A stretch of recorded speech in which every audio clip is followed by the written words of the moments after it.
Assalamualaikum warahmatullahi wabarakatuh.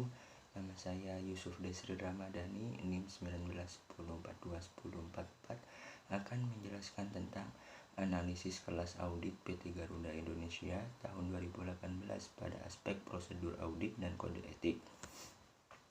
Awal mula kasus dari PT Garuda Indonesia yaitu bermula pada tanggal 2 April 2019.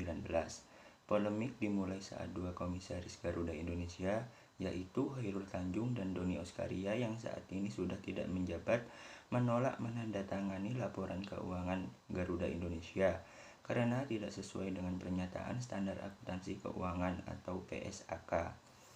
Kemudian tanggal 30 April 2019, menanggapi skandal tersebut, jajaran direksi Garuda Indonesia dipanggil oleh Bursa Efek Indonesia. Pertemuan itu diadakan bersama Auditor Garuda Indonesia, Ketua Akuntan Publik Tanum Brata Sutanto Fahmi Bambang, dan rekan Member of BDO Internasional saat itu, Menteri Keuangan Sri Mulyani, belum bisa memberikan sanksi pada KAP dan rekan karena masih melakukan analisis laporan keuangan dari pihak auditor. Kemudian tanggal 2 Mei 2019, sebulan setelah penolakan penandatanganan oleh dua komisaris, Otoritas Jasa Keuangan atau OJK meminta verifikasi laporan keuangan Garuda Indonesia pada BEI atas polemik tersebut. Dan kemudian tanggal 3 Mei 2019, Garuda Indonesia mengeluarkan pernyataan bahwa mereka tidak akan mengaudit ulang laporan keuangannya yang tidak sesuai dengan PSAK. Kemudian tanggal 8 Mei 2019, MAT bersuara setelah namanya terseret dalam skandal laporan keuangan Garuda Indonesia. Perusahaan yang baru berdiri pada tanggal 3 November 2017 ini berani bekerja sama dengan Garuda Indonesia dengan mencatatkan utang senilai 239 juta USD yang kemudian dimasukkan ke dalam kolom pendapatan oleh Garuda Indonesia. Tanggal 21 Mei 2019, Garuda Indonesia kembali dipanggil oleh Komisi 4 Dewan Perwakilan Rakyat untuk diminta keterangan terkait skandal tersebut. Direktur Utama Garuda Indonesia yaitu I Gusti Ngurah Askara Dadi Putra atau biasa disebut Ari Askara menjelaskan bahwa pengakuan piutang sebagai pendapatan dari 239,94 juta USD. 28 juta USD diantaranya adalah bagi hasil yang seharusnya dibayarkan oleh MAT. Tanggal 14 Juni 2019, Sekretaris Jenderal Kementerian Keuangan atau Sekjen Kemenko Hardianto menyampaikan hasil pemeriksaan terhadap KAP, yaitu adanya dugaan audit yang tidak sesuai PSAK dan sanksi yang akan diberikan pada KAP, dan rekan masih menunggu koordinasi dari OJK.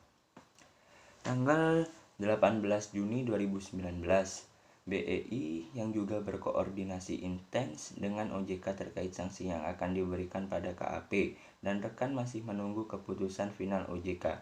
Tanggal 28 Juni 2019, Garuda Indonesia menerima sanksi dari berbagai pihak. Sanksi untuk auditor dari Sri Mulyani yaitu pembekuan izin selama 12 bulan. Sementara itu OJK mengenakan sanksi pada Garuda Indonesia dengan denda sejumlah 100 juta serta masing-masing jajaran direksi, dan komisaris didenda dengan harus patungan membayar 100 juta. Di samping itu, BEI juga mengenakan sanksi pada Garuda Indonesia dengan denda sebesar 250 juta. Pelanggaran yang dilakukan oleh PT Garuda Indonesia yaitu yang pertama, Pasal 69 Undang-Undang Nomor 8 Tahun 1995 tentang pasar modal, yaitu yang pertama, laporan keuangan yang disampaikan kepada Bapepam wajib disusun berdasarkan prinsip akuntansi yang berlaku umum. Kedua, tanpa mengurangi ketentuan sebagaimana dimaksud dalam ayat 1 tersebut, Bapepam dapat menentukan ketentuan akuntansi di bidang pasar modal.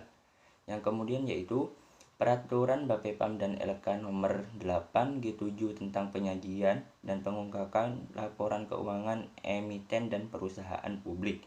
Selanjutnya, Interpretasi Standar Akuntansi Keuangan Nomor 8 tentang penentuan apakah suatu perjanjian mengandung sewa Dan yang terakhir, Pernyataan Standar Akuntansi Keuangan Nomor 30 tentang sewa.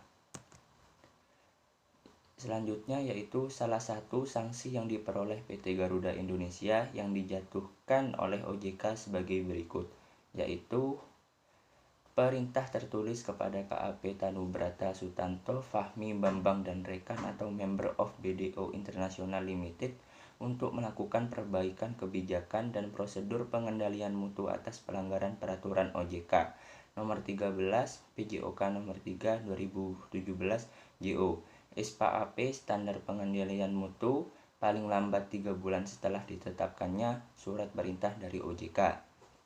Yang terakhir, Deputi Komisioner Hubungan Masyarakat dan Manajemen Strategis Anto Prabowo mengatakan OJK juga mengenakan sanksi administratif berupa denda sebesar 100 juta kepada PT Garuda Indonesia atas pelanggaran peraturan OJK nomor 29 PJOK 4 2016 tentang laporan tahunan emiten atau perusahaan publik. Cukup sekian dari saya, kurang lebihnya saya meminta maaf. Terima kasih. Wassalamualaikum warahmatullahi wabarakatuh.